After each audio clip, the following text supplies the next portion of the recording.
Chers amis, bonjour. Je suis un petit peu embarrassé parce que je n'ai pas pu préparer ce que je vais vous dire sur la formation des diacres. Hier, les prêtres ont parlé de la formation des prêtres et on me demande à l'instant d'intervenir. Alors spontanément, et vous serez indulgents, la formation des diacres est à la fois comparable mais totalement différente de celle des prêtres.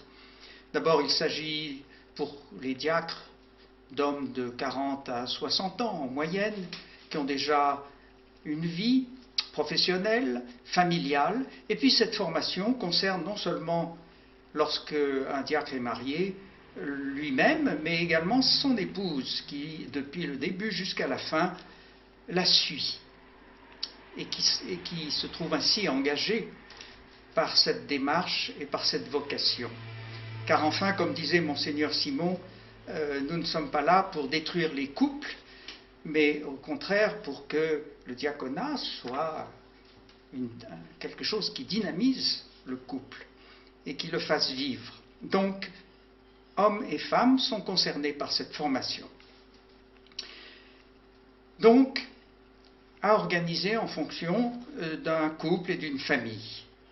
Alors, elle s'organise essentiellement dans le diocèse, au niveau du diocèse d'abord, et parfois avec une extension au niveau de la région pour certaines formations. Elle consiste d'abord, après qu'un homme a été interpellé, un couple a été interpellé lorsqu'on est marié, et qu'il a accepté, et que l'évêque a été d'accord pour qu'on entre en discernement, il y a une année dite de discernement. Et à l'heure actuelle, ce discernement est très largement orienté vers l'idée de la découverte d'une vocation. Quelle est notre vocation humaine et chrétienne? Et peut-elle être, évidemment, une vocation diaconale? Une année vécue en groupe, avec des rencontres régulières, et puis à la fin, si l'on est admis et si on le souhaite, entrer en formation, on s'engage pour une durée de 3 ou 4 ans, voire plus s'il le faut, avant une éventuelle ordination. La liberté est totale pour tout le monde, à tout moment, pour l'évêque, c'est-à-dire pour l'Église, et pour les candidats. 3 ou 4 ans de formation, à l'époque qui fut la mienne, il y a maintenant plus de 14 ans, puisqu'il y a 14 ans que j'ai été ordonné.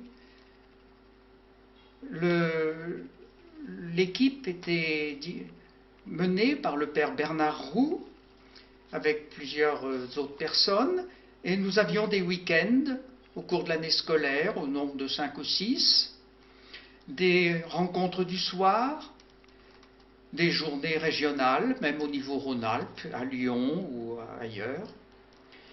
Cette formation a un peu évolué, elle est à ce jour plus provinciale, c'est-à-dire plus tournée vers, organisée tout ensemble par la province d'Auvergne, les 4 diocèses. Elle est peut-être plus universitaire qu'elle ne le fut, même si déjà avant, toujours, nous suivions des cours à l'ITEA.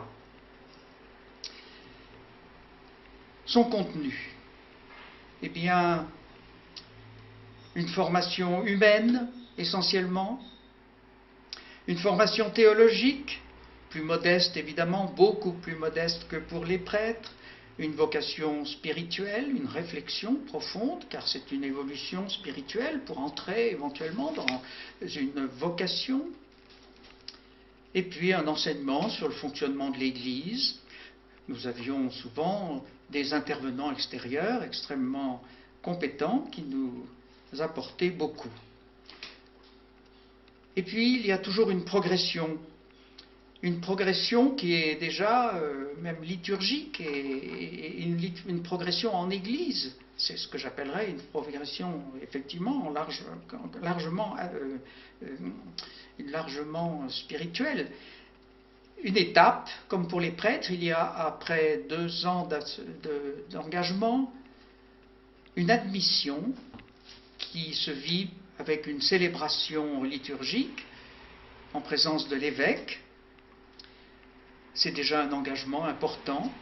Mais à ce moment-là encore, les personnes en formation restent non connues de la paroisse. Personne ne le sait. Il faut préserver la liberté de chacun. Plus tard, un peu quelques mois avant l'ordination possible, une institution. Alors c'est une étape très importante parce qu'à ce moment-là, nous entrons, la paroisse et peut-être même le diocèse tout entier sont informés. Ils le savent. Et puis enfin peut venir l'ordination. Auparavant, nous sommes accompagnés aussi par un groupe d'accompagnateurs que nous choisissons ou que nos accompagnateurs choisissent pour nous et qui nous bousculent un peu pour voir si effectivement c'est bien là une démarche qui nous convient et qui convient à l'Église. L'ordination survient, et bien je peux dire qu'à ce moment-là, c'est vraiment là que se confirme que la vocation est bien celle-là et non pas avant, car l'ordination n'est pas comme un diplôme délivré pour en récompense des bonnes études, c'est pas du tout ça, c'est un commencement, c'est un envoi dans la vie d'une mission pour l'Église. Voilà ce que je peux vous dire, c'est une belle vocation, la vocation de diacre. Eh bien, je vous souhaite une bonne journée.